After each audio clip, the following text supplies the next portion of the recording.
Recorded Books presents The Line Between Here and Gone by Andrea Kane, narrated by James Colby and directed by Robert Pear.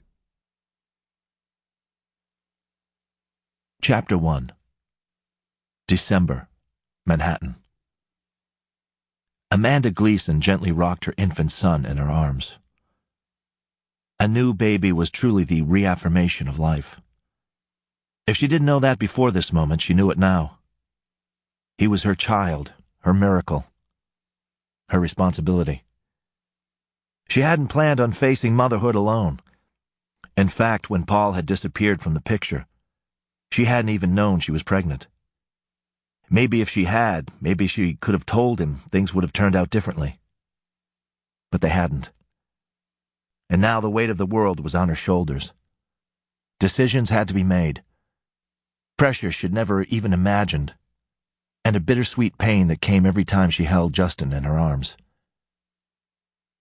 She touched his downy head with one finger, stroked the peach fuzz of his hair. As she whispered softly to him, his eyes opened wide and he stared at her intently, visibly fascinated by the sound of her voice. She gazed into those eyes, Paul's eyes, and her chest tightened. They were a lighter brown than Paul's, probably because they had yet to mature to their true color. But the shape, the lids, even the thick fringe of lashes, those were all Paul's. As was his nose, a tiny version of Paul's bold, straight nose with the slender nostrils. He even had the dimple in his cheek that was Paul's.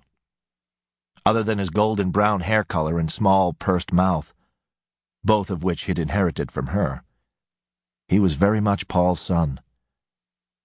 And even at 3 weeks old, he was developing a personality. Easygoing like Paul, inquisitive like her. He spent hours staring at his fingers, opening and closing them with a fascinated expression. And he was always looking around, seemingly transfixed by the world. Thank God he didn't know how much of a battlefield his world really was. Miss Gleason. A young nurse touched her gently on the shoulder. Why don't you get something to eat? Maybe take a walk? You haven't done either all day. She reached for the baby. Justin will be in good hands. You've got to take care of yourself or you won't be able to take care of him. Numbly, Amanda nodded.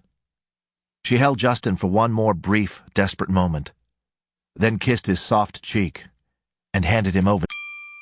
Sample complete. Ready to continue?